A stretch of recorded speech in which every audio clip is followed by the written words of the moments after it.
Hi guys.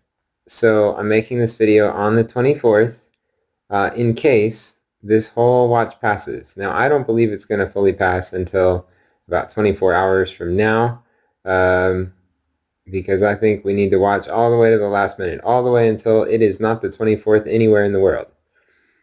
But I'm making this basically pretending like I know that the date has passed and I am fully disappointed. Um, No, I don't know that yet, but perhaps I will. Perhaps I'm mistaken. Perhaps I am wrong. And what does that mean to me? And what does that mean to you? Well, am I going to apologize? That's a question I've hinted at the answer to in previous videos. I always believe it's possible for me to be mistaken, but that doesn't mean I don't fully believe things. I fully believed that we were going to see the rapture on the 23rd or 24th of September. Based on all the evidence, based on Joshua's testimony, Michael's, what he's shared and testified to, it's incredible evidence we had. And do I regret believing it? Do I regret like standing on this evidence? No, not at all. In fact, the experience has been the highlight of my life, and the people that I've met and interacted with who believe the same, incredible people. They are willing to go all in for Jesus. They're willing to look like a fool for Jesus. And those are the right kind of people, really, in the Christian church. Those are the people I want to cast my lot in among. And I wouldn't mind spending eternity with such people. So, do I regret what I've done, what I've experienced, what I've shared? No, and why don't I apologize for what I've taught here? Because I taught what I believed, and I sincerely believed it. I was sincerely trying to help people, and I'm going to do that in the future, despite the fact that I will continue to be a mistaken mortal, potentially mistaken. Just because we could possibly be wrong doesn't mean we don't teach what we believe. It's sort of like if you were looking for your keys and I came along and said, I really think I saw your keys. I really believe they're in your car, in the ignition. I saw them there. I think you left them there. And you go out there and you look and you don't find them there. And you come in and you slap me upside the head because I told you a falsehood. I lied. I tried to push you into delusion. And I did. I deluded you. No, and that's not what you would do.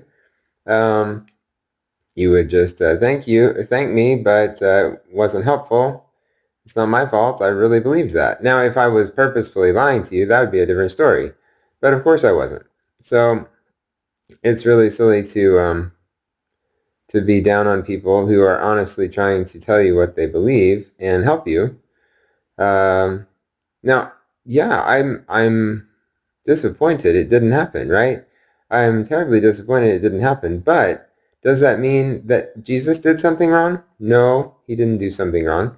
I had some errors in my thinking.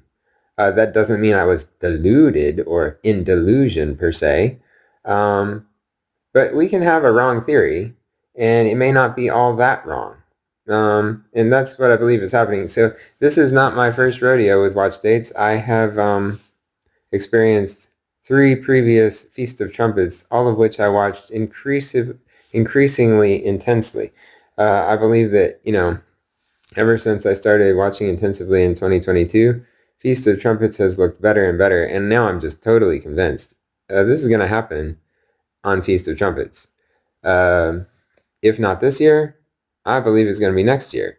Now, that being said, I'm not actually giving up on Joshua yet. Here's the reason. I got a really great comment from somebody that clued me into something that I hadn't thought about.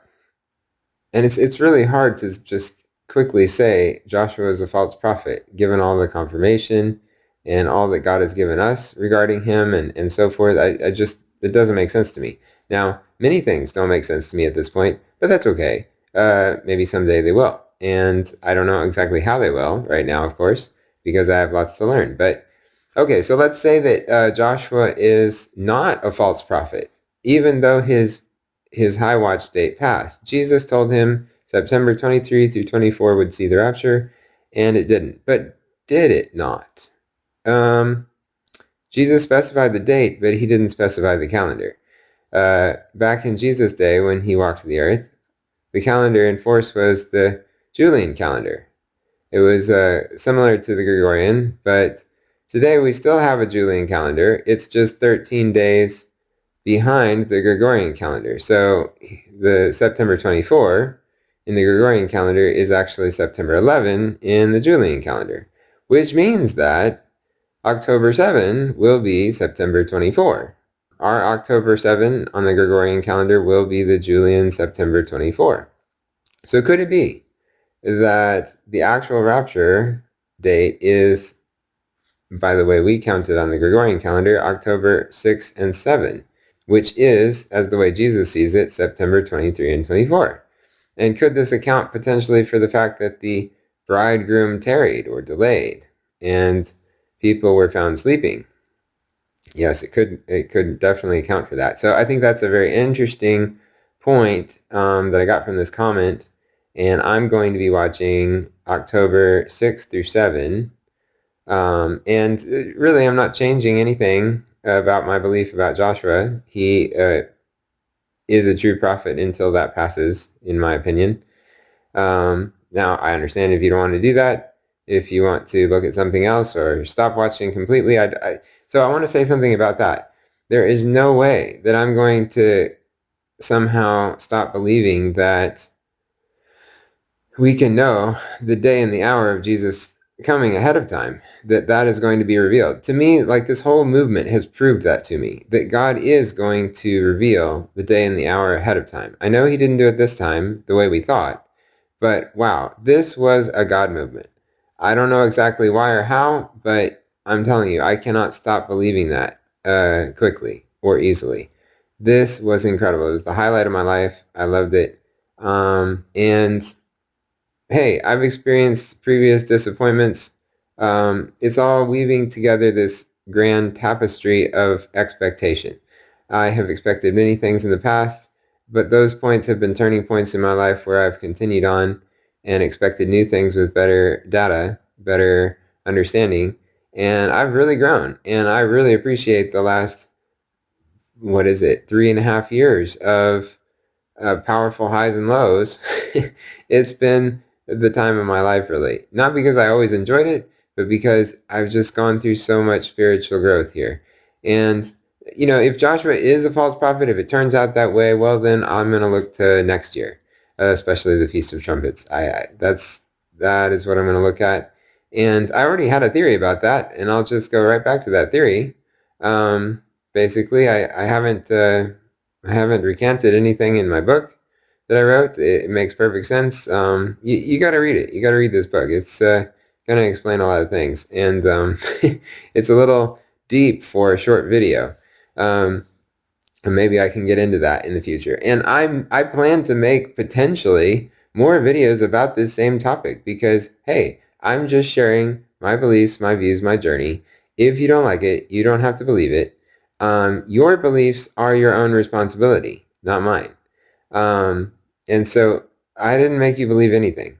I didn't deceive anybody. They deceived themselves. They chose deception if they want to believe it was that. And that's their fault. So, but I'm not deceived. I'm not getting more deceived.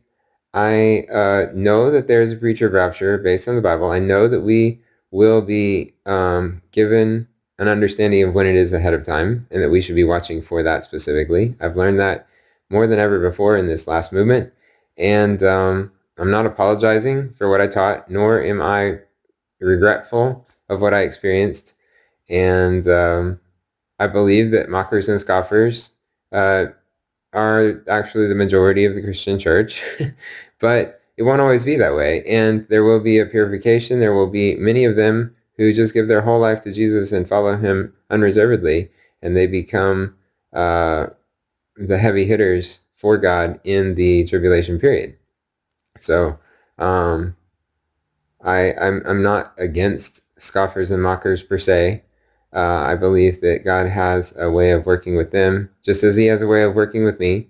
We're all mistaken, sinful mortals, but we should all be striving to be more fully given over to Jesus, more deeply committed to him. And I can't say that this experience didn't help me with that. It did help me with that. It helped me